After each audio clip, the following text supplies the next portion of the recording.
Isa lang ang sigurado, yang box na yan, napakahalaga. Alam nyo kung bakit?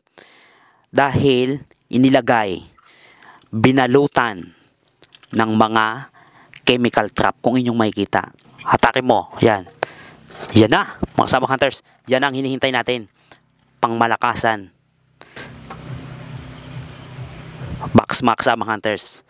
Bakit nag-pull out talaga tayo kanina? Dahil actually umuulan talaga dito mga kasama hunters. Dahil alam nyo naman, ngayong Pasko, dito na nagpasko yung ating team. At walang uwian. Ngayon mga kasama hunters, ang nangyari kasi kaya medyo nag-pull out tayo. Dahil umuulan, yung putik, nagkalat dito yung tubig. At hindi natin sure itong tubig na ito baka may laso na. Kaya kami ngayon mga kasama hunters, naka-boots kami ngayon. Anyway, diretso tayo doon sa ating target. Yung blue na yan, hindi tayo interesado pa dyan. Ang interesado tayo yung bolt na parang bakal niyan, yung sa likod niyan. Ngayon mga kasama hunters, para bigyan ko kayo ng idea at reference, itong direction natin ay nasa 270 degrees. O, tingnan nyo. Pakita natin sa kumpas mga kasama hunters. Ayan, yan. Itutok mo. Yung direction yan mga kasama hunters yan ha. Nasa 270 yan. Yan kita nyo, yan. 270 degrees. Yan, 270 degrees. Ang direction yan mga kasamang hunters. Which is, yan talaga yung mga tamang direction sa pagtitreasure mga kasamang hunters.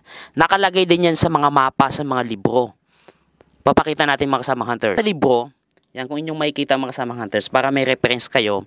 Dahil ito namang treasure operation natin, kaya ginawa natin ganito dahil para maging reference ng mga hunters natin. Ang direction ng mga treasure, tandaan nyo, 270, umiikot lang yan dyan sa 270, 360, 120, 180. Sa case natin mga kasamang hunters, sa case natin, ang direction natin ay 270. So, nasa good direction tayo. Nasa tamang linyada tayo mga kasamang hunters. At meron tayong sinusundan. Nasa kompas. At yan na nga, bumubungad sa atin ang lahat ng mga magagandang markings. Kukunin na natin itong blue na box. Ang hinihintay natin. Actually mga kasamang hunters, sa paligid niya puro pako at hindi lang. Habang kinukutkot dito sa ilalim, nakadali tayo ng isang chemical poison trap. Ang problema, walang laman. Meaning mga kasamang hunters, nakahalo na dito sa lupa ang mga poison. Kaya tayo, kumplito tayo sa ngayon. Kaya ako nakabuta ako, kasama ng ating team, magbubuta tayo. Kahit hindi komportable sa mga team natin. Actually, mga team talaga natin hindi talaga komportable pag may mga equipment. Ang sigurado lang, kapag ito ay meron, ipapakita natin mga kasamang hunters. At ang lahat ng naniniwala, bibigyan natin. Kasi yun naman talaga target natin mga kasamang hunters. Lahat ng makukuha nating information ay i-air natin dahil ito ay isang part ng magiging reference lahat ng mga hunters ang operation natin ito. Kasi alam nyo po mga kasamang hunters kung bakit itong operation natin part by part, detailed kasi ang gusto nating mangyari mga kasamang hunters. Kasi yung iba gusto kagad ipakita ang ginto, ipakita ang resulta. Hindi, may proseso kasi tayong sinusunod mga kasamang hunters.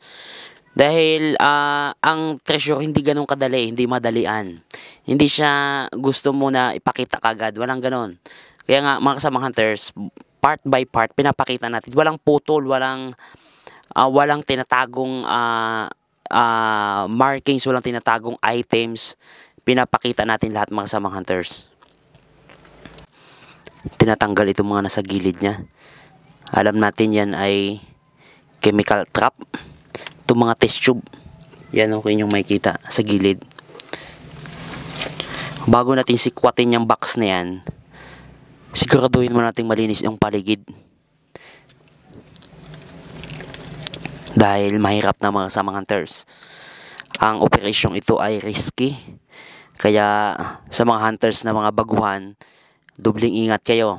Dahil hindi lahat ng pagkakataon ay pumapanig sa mga hunters. Kaya saludo kami sa mga treasure hunters na patuloy na lumalaban. Actually mga kasamang hunters, Pasko ngayon dito sa amin. Pero yung ating team, wala nang uwian to. Dito na tayo nagpasko sa gubat. Maingat nating kiniklearing itong bungad. Yan, may mga, kita nyo po, may mga buti, wala nang laman. Maingat natin yun, nabasag na. Maingat natin kiniklearing ang nasa paligid. Yung box, mga kasama hunters, pinaupo sa napakadaming test tube. Madaming bote pero iba basag na. Yung ibang test tube may laman. Pinaupo sa chemicals. Inilagay sa chemicals, mga kasama hunters. Pinatong sa napakadaming explosive chemicals. Yung iba durog na. Yan kung inyong makikita, mga kasama hunters. Kaya ang ginagawa ng ating team, maingat na kinukuha, itinatabi ang lahat ng mga posibleng makaapekto sa ating yung mga ugat ng kahoy, mga kasama hunters.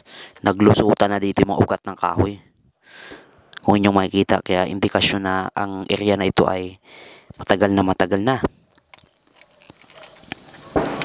Ayun, ingat, mayroong may bote dun sa dulo na may laman, no? Sa kabila, sa gilid. Ayun, no? Ano ba yan?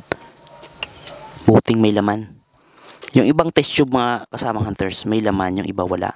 Subukan ng kasama nating hunters na hatakin pa labas.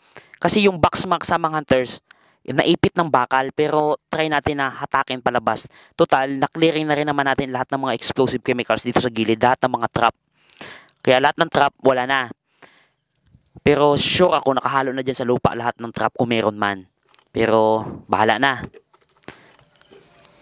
Yan, o. Yung box ay, saan? Parang tingin mo gawa sa aluminum? Gawa sa aluminum yun. Tiktikin mo. Yeah. Yan. Gawa sa aluminum, mga kasama hunters. Hatakin mo palabas.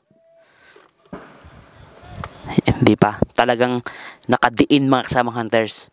So, ang gagawin talaga natin ito, hindi mahatak palabas eh. Alam ko naipit ng bakal na yan. Nakaipit yan. Siguro, tikahin natin si ilalim. Kutkutin mo dyan si ilalim, mga kasama hunters. Kutkutin mo dyan. Tapos, ibaba natin yung box. Kasi kung hatakin natin, alam ko naipit yan eh. Ganyan, no? Hindi natin sure kung anong nasa likod niyan. Kaya, susubaybayan talaga natin itong mga kasama hunters. I-record bilang reference ng mga future hunters natin. Bago ibigay yung mga kayamanang ninakaw nila dati, talagang ipapahamak pa ang mga hunters. Ganon kasi talaga mga Hapon. Pati basura nila, tinatago. Tanggalin yung buti silalim na yan, no? Tanggalin yan. Yung buti silalim na yan. Tapos hatakin natin pababa. Yan ang naisip ko dyan. Isa lang ang sigurado. Yang box na yan, napakahalaga. Alam nyo kung bakit? Dahil inilagay, binalutan ng mga chemical trap. Kung inyong makikita, ang daming chemical trap. Meron pa tayong hindi nakukuha sa gilid. Kaya isang mahalagang bagay, isang siguradong bagay, ang laman ng box na yan, sobrang mahalaga. Dobling ingat. Ingatan mo. Dahil konting kamali, lahat madidisgrasya, madadamay. Ayan. Hatakin mo. Ayan. Yan na, mga kasama hunters. Yan ang hinihintay natin. Pangmalakasan. Grabe, ang ganda. Box, mga kasama hunters. Saan nakalagay? Doon sa sulok. Yan, wait lang ha. Dito mo lang, yan, sa igilid muna. Tingnan natin loob. Kita nyo po, mga kasama hunters, itong kahon na ito, inilagay dyan sa napakadaming trap. Huwag mo na kukunin. Baka kung may lason yan. At ang pinaka-exciting part dito, mga kasama hunters, yan. Itong pintong bakal. Nakikita nyo yung pintong bakal na yan? Tuktukin mo yan. Hindi natin sure kung anong nasa likod niyan. Bakit may ganyang kakapal na bakal? Inipit itong box na ito. Actually, hindi talaga ako interesado sa box na yan eh. Interesado ako dyan sa bakal na sa likod niyan. Pero, itong trap na ito, itong box na ito, bakit? Inilagay sa napakadaming exciting.